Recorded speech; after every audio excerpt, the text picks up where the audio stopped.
Morning students, मैं Sunil sir. आज हम बात करने वाले हैं न्यूलैंड्स लॉ ऑफ ऑक्टेव्स 1865।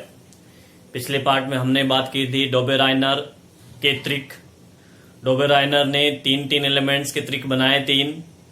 उन्होंने परमाणु द्रव्यमान के आधार पर तत्वों का वर्गीकरण किया था, जिसमें फर्स्ट तत्व का द्रव्यमान और तीसरे तत्व का द्रव्यमान का औसत लगभग बीच वाले तत्व के द्रव्यमान के लगभग बराबर आता है। आज हम इसमें बात करने वाले हैं न्यूलैंड लॉ ऑफ ऑक्टेव्स, यानी कि न्यूलैंड का अष्टक नियम। देखिए, इसको अष्टक नियम क्यों बोला गया? जब इन्होंने उस समय के ज्ञात तत्वों का वर्गीकरण किया, तब इन्होंने भी जो वर्गीकरण का आधार रखा था वो रखा था परमाणु द्रव्यमान।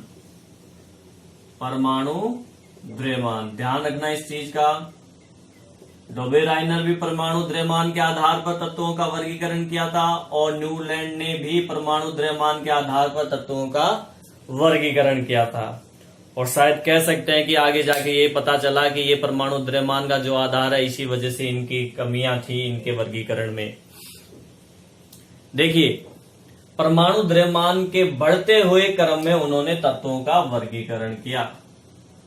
बढ़ते हुए क्रम में जब उन्होंने बढ़ते हुए क्रम में तत्वों को रखा, परमाणु द्रव्यमान का बढ़ता हुआ क्रम आप देख सकते हैं 7, 9, 11, 12, 14, 16, ये 19 परमाणु द्रव्यमान है, 23, 24, 27, 28, 31, 32, 30, 5.5 क्लोरीन का, पोटेशियम 39, कैल्शियम 40। तो ये इंक्रीजिंग ऑर्डर में बढ़ते हुए क्रम में परमाणु द्रव्यमान के आधार पर उन्होंने तत्वों का वर्गीकरण करने का प्रयास किया।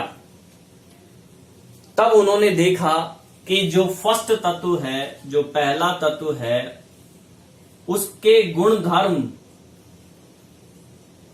अगले 8वें नंबर के तत्व से 1, 2, 3, 4, 5, 6, 7 और 8 इससे समानता रखते हैं।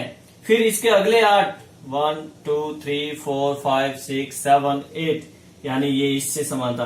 तो ये तीनों बेसिकली क्या हो गए? एक दूसरे से समानता रखते हैं। इनके गुणधर्म क्या होते हैं? समान होते हैं। उसी तरीके से इसका 8 ये हो जाएगा, अगला इसका अगला 8 ये हो जाएगा, यानी कि ये तीनों सेम हो गए गुणधर्मों में। इसका अगला 8 हो जाएगा ये, तो ये दोनों सेम हो जाएंगे। ये इसका हो जाएगा, ये दोनों सेम बन जाएंगे, इनके गुणधर्म सेम होंगे और इनके गुणधर्म सेम होंगे। यानी पहले तत्व के गुणधर्म उससे अगले 8वें तत्व के गुणधर्मों से समानता रखते हैं। इसी वजह से इसको हम अष्टक नियम या न्यूलैंड्स लॉ ऑफ ऑक्टेव्स बोलते हैं। इसकी तुलना हम संगीत के सुरों से भी कर सकते हैं। संगीत के सुरों में देखिए, सा, रे, गा, मा, पा, दा, नी, शा। तो पहले नंबर पे सा आ रहा है, फिर देखिए 8वें नंबर पे भी सेम आएगा, 1, 2, 3, 4, 5, 6, 7, 8। 8वें नंबर पे भी सा आ रहा है, तो ये समान है। इसकी तुलना हम इस संगीत के सुरों से भी की जा सकती है।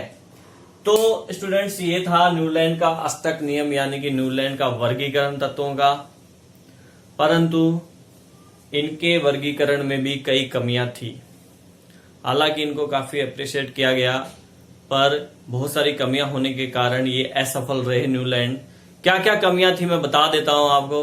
पहली जो सबसे बड़ी कमी थी वो ये थी कि न्यूलैंड ने जो वर्गीकरण किया वो केवल कैल्शियम तक ही लागू हो पाया।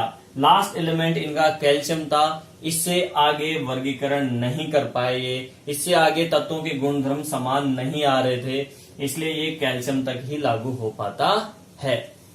सेकंड जो है वो ये है कि उस टाइम पे जो है समस्थानिकों की खोज नहीं हुई थी, तो समस्थानिकों के बारे में न्यूलैंड को नहीं पता था, इसलिए उन्होंने अपनी पीरियोडिक टेबल के अंदर इसको कोई जगह नहीं दी।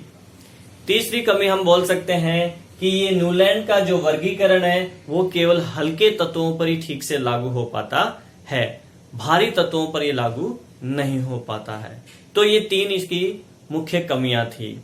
अगले पार्ट में हम मेंडलीव पीरियोडिक टेबल की बात करेंगे।